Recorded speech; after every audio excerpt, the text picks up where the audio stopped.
Okay. So now the time axis, which is still the same length, but which has very few points. It has only points at in points of 5 kilohertz. Okay. So that might be a bit too much, I'm thinking actually. I think best to start with something that's high sample. So let's actually go with 10 kilohertz, which means period is even smaller, zero point 0.1. Zero point 0.1 E minus. Yeah. Instead of 0.2, let's 0.1 as our sampling frequency. And let's just add a line here that says 10 kilohertz sampling. Sampling 10 kilohertz. Right? So this is a sample. We have dropped 5 kilohertz. 10 is rounded. Okay. Okay. Yeah. Hertz says usually H is capital. HZ. Okay. So we have a new time scale. So if we do the same here, we'll only get the points that we care about. So now let's call it C or something. And just do the same thing, but this time with TS, not with T. You can copy the line. Yeah. Change it. So instead of T, wow.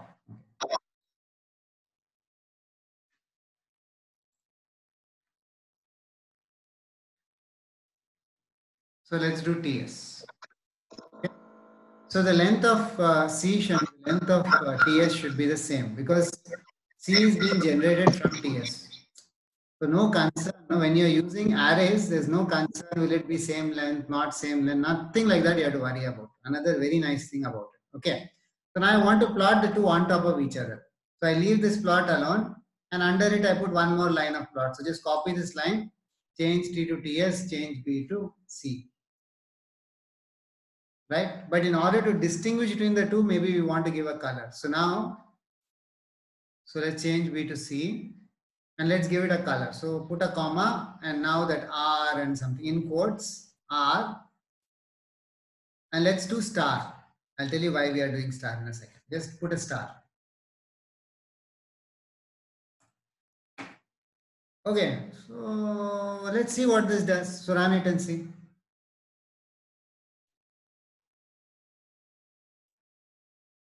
What did we do?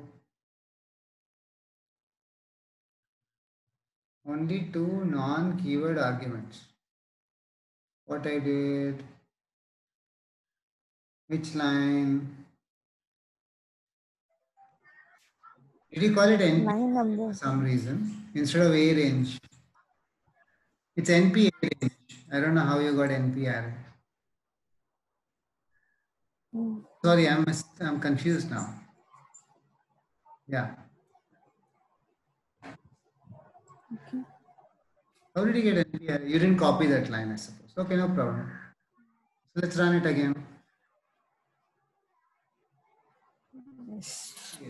Now, if you see the stars, you can make out what the signal is from just the stars, right? So now comment out the T part, this part. So we just see the stars.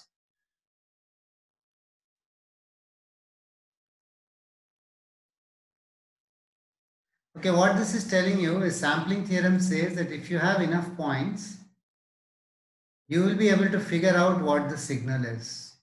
It's like fill in the blanks. You can see that? Can you see the diagram I'm drawing on top of it? You can see the sine wave, can't you?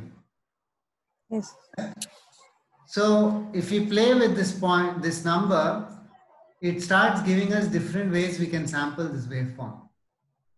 But as long as the number is fixed, it means your sampling is fixed. Okay? So let's fix the sampling. Let's fix the time over which we are looking at things. Okay, and let's just start changing the frequency. Okay. So now let's just change this to 2 kilohertz. Let's see what 2 kilohertz will look like. 2 kilohertz will have fewer. Oh, we should plot both. Remove the hash. Just so that we see what's happening. So right now, if I look at it, I have almost 10 points in a waveform. Obviously, my sampling frequency is 10 kilohertz, my signal is 1 kilohertz. I must have approximately 10 points: 1 point, 2 point, 3 point, 4 point, 5, 6, 7, 8, 9, 10. Then the next period starts, right? So I had 10 points within one period. Now I start increasing my frequency around only 5 points in a period, right? If I make it 2 kilohertz. This I expect. I don't expect the places where the points are to change. I just expect that the sine wave will look much faster. It will have two periods within this time. Let's see. Okay, fine, make it 2 kilohertz.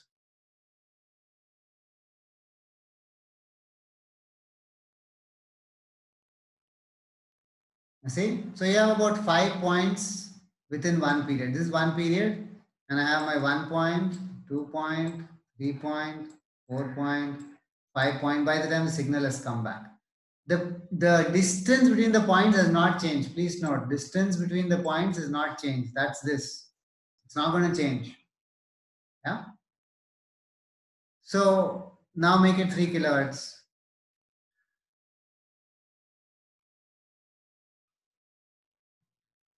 It's getting faster. Now I have only 3 points within a period. Now let's make it 4 kilohertz.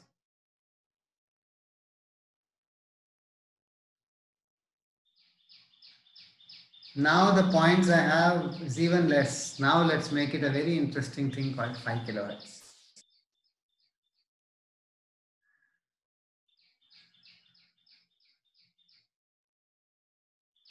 Yeah, it just looks like 0 if you look at sampling. Now can you just comment out this line?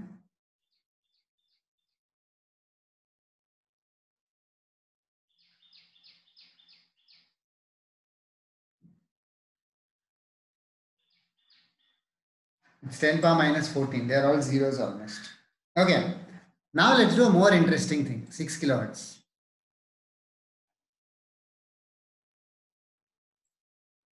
Sorry.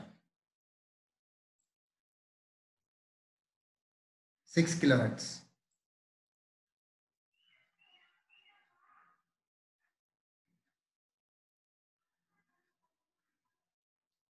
Okay. Does that look familiar?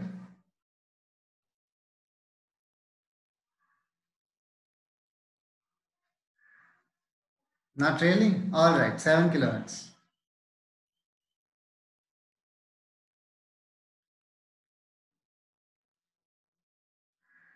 8 kilohertz.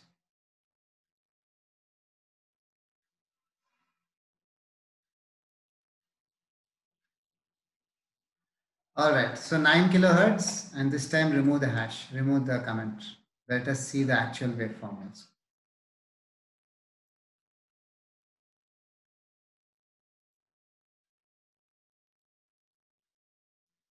Okay, so it's too dense, we can't really make out.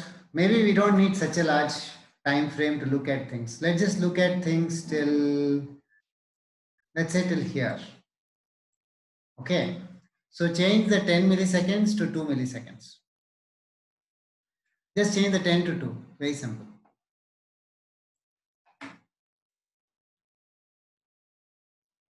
It's very packed.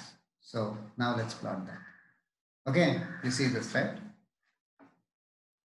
I think there's something called hold on. How do you do the hold? Does anyone know how to do the hold? Plot.show may be doing it, maybe. Okay, can you comment out this line?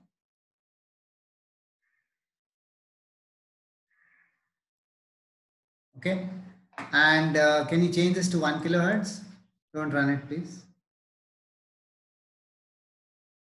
And change this to, let's say, K. K is black. Okay, and let's do this in, let's say, red.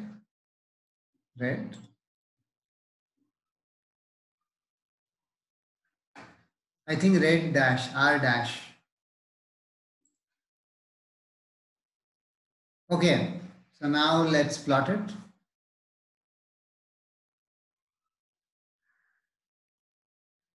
Okay, it overrides. Okay, go back to the 9 kilohertz.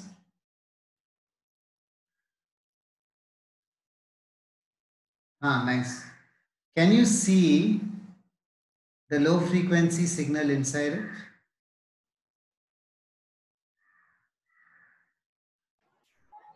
This one, The low this point frequency zone. signal inside Sorry.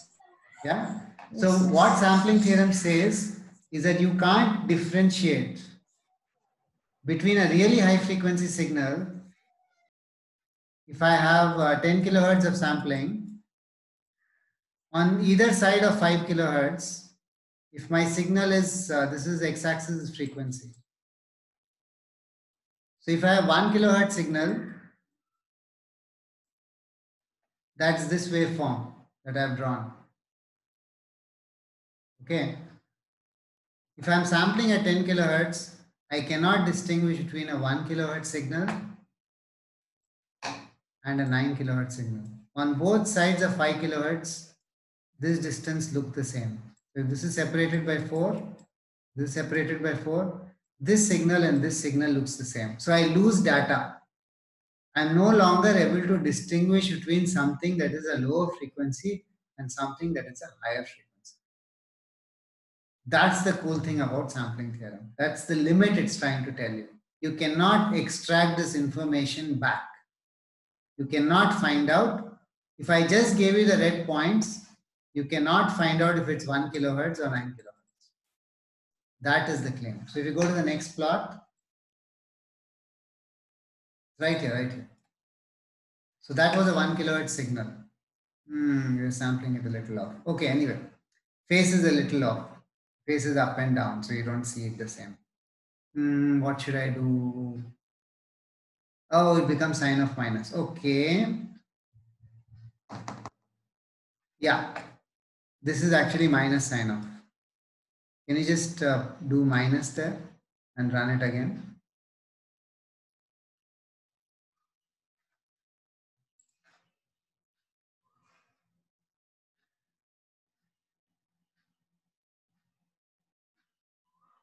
Why is it? Oh, only one of them it changed. Okay, there it was.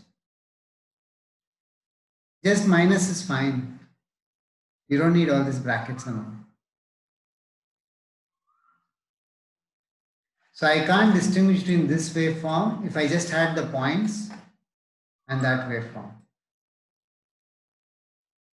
You can delete these. Poor attempts. Yeah, so basically this waveform and the other waveform, if I just had the samples, if I just had the points, click on the other one. The points will be the same for this and this. Isn't that cool? So now just plot the points. Don't plot the curve. Comment this out.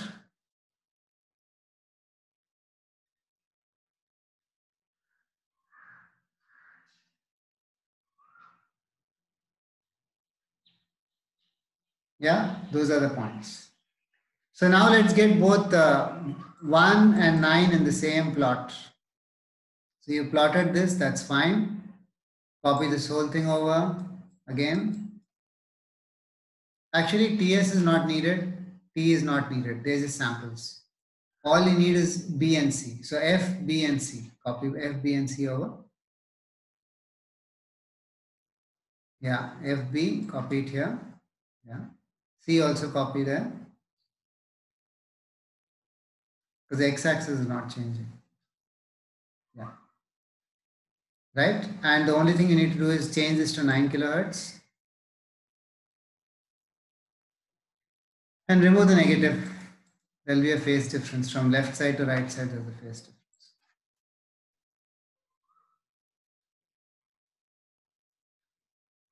Yeah, and let's plot that in red. This one. I'll put one more plot line in red. And let's say that's red plus. R plus. Okay.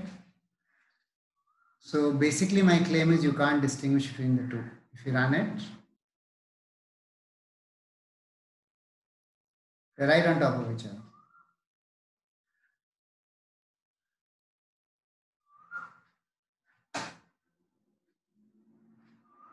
Isn't that amazing? You can't actually find out where it came from. One of them came from a signal looking like that. One of them came from a signal looking like this. But you cannot tell them apart because the rate at which you're watching it is too slow.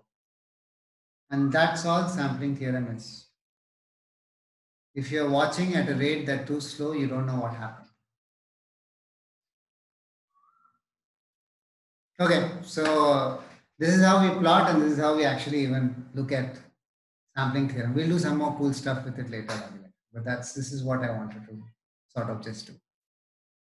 Okay, so let's quickly go around for people who have questions or if you. I've seen what Matplot library, but I haven't used it. Right. Yes, So this we is sort create of the how you charts use using. it. Yeah, I mean, it's much more, you can do a lot more with it. You can split the plots. Maybe I'll put out something that says how to do all that. Sometimes it's not easy to understand. You can split it. You can have 4 different plots, right? You can control all that. You can do some pretty cool stuff with it. Yeah, for plotting. Thank you, Sanjay. Thank you, Jennifer. Kalai, Yes, Sanju. did you learn anything new? Did you find anything interesting? Yes, yes. Everything new. It's quite interesting. That's all. All right. Do you have any questions? Nothing. We learned a lot of things here. All right. So I'll send out these scripts so you can play with them and try it out yourself also. Okay, Sanju. Thank you. Okay, Meghanathan is here. Hello, Meghanathan. How are you?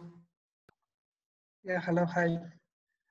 So, Fine. did you understand? Were you able to find it useful? Yeah, here I know about MATLAB already. Okay. There's a new thing in sine waves. Sine waves and sampling, right? Yeah. Yeah. You're going to use it in the Zeus team. The sampling and all that you're going to use soon. Once Okay. you complete your Python training and you get into what Zeus is about and what we are doing with it, it will be useful. Yeah. Okay. Okay. Go ahead, Madhavan. I've learned about sampling in this and plots and what I just read, I have just seen like that in my college. It's like seeing what I have learned. You have read, yeah. Right, that's the link we want to make because a lot of the things you've done in college are a little theoretical and you've never seen it. And so you need to see. Yeah. And now you have a very powerful tool. You have MATLAB, you have Python, and with Python you can get Matplotlib. So you can actually plot the things you've talked about. So yeah, all things you've done with either control systems or with signals and systems, you can actually plot them and see what it means. Right. Yeah. Great. Nice. I need to work more on this so that I can. Yeah. So we'll send you the script that you can play with. Yeah. Okay, Siva Vasant.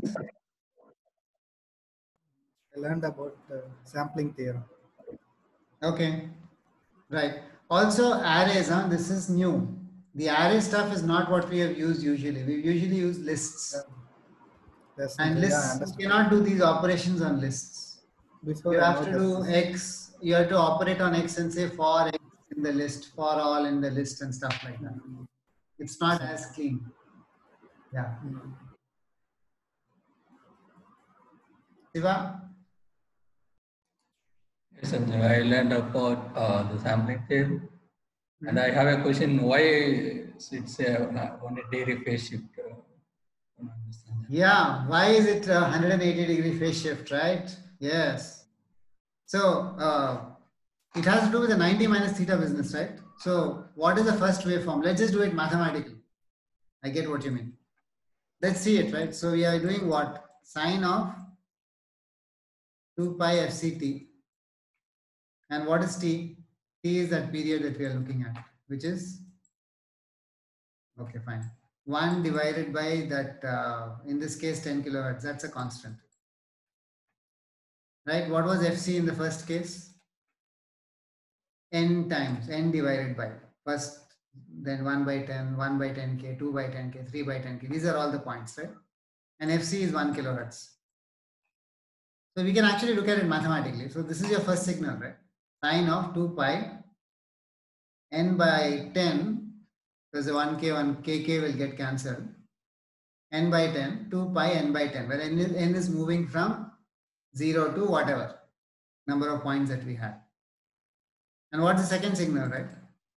It's sine of 2 pi 9 n by 10.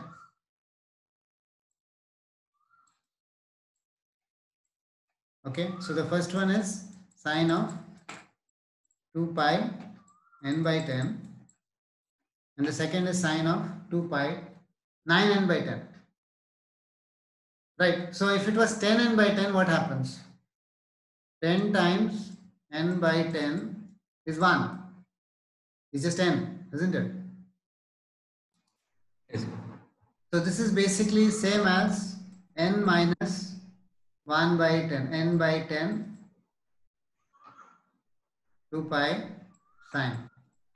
Now sine of any 2 pi n is coming back in a circle, so it doesn't really mean anything. So this becomes sine of minus n by 10, 2 pi n by 10, isn't it? I should write it better. It's not 2 pi minus.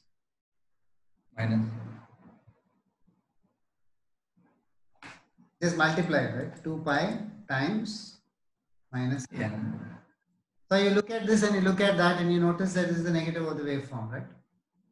So what it means is that across the 5 kilohertz, which is half of the frequency of sampling, if you have a signal here, it looks like minus of that signal here, not exactly the same signal there. But anyway, yeah. So this is the mathematical proof of it. Can you see it now? Yes. This was sine 2 pi n by 10. This is sine of minus. Minus sine of minus theta is minus sine theta. Yes. Yeah, so it brings out a more subtle aspect of the sampling theorem as well, which again is not explained in the books. But it's not hard to figure out, right? If you work on it. Yeah, thanks for bringing it up. Okay. So, Puvadi Murli.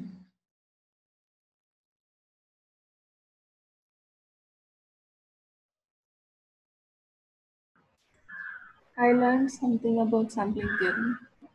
Okay. Do you have any questions? No. Murli? I also learned about sampling theorem, and this thing is interesting. I never knew we could do plotting pattern. Yeah. So you can plot some of the waveforms we are talking about. The other thing is the sampling theorem is what we are using in our frequency planning algorithm to decide which spur to take. It's because of this issue that we can't distinguish between which is the spur. So both of them matter. So you take the one that is closer. So we'll talk about that soon, of what we are doing when we are looking at the spurs in Zeus and how we are planning the frequencies. Yeah. Okay, Bhagyalakshmi, what did you learn? Yes, Sanjay. Actually, I learned about sine wave. I used to project that every message will be a sine wave. That's what I used to think. But you told something when it's going near the magnetic field, it's increasing and it's decreasing. That was new to me. And then I have only learned about sampling. I realized what's the problem in aliasing, what's aliasing. I learned everything about So what is aliasing? That if you don't have enough bandwidth, enough frequency of sampling and the input frequency increasing, it gets confused. So that's why it's called alias. Alias means somebody else's name. So the 9 kilohertz is the name of 1 kilohertz. It's looking like the 1 kilohertz. So that's why it's called aliasing. You are confused. You know have the original. It gets mixed up with something else. Yes. Now I understood the concept clearly. I can visualize that. It was very nice. All right. Okay. Sounds good. Thank you all. Bye. Thank you. Bye. Thank you. Bye, Sanjay. Bye. Thank you, Sanjay. Bye. Thank you. Bye.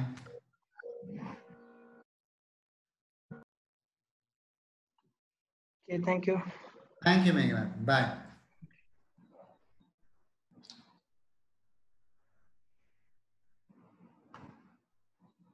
Thank you, Siva. Bye.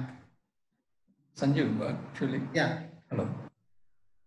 Do you have any call about a scholarship that is coming up today? We can discuss about. We can have. I have sent out a not a full. Yeah. Out a small note, right? Yes, Sanjeev. So let's. So let's.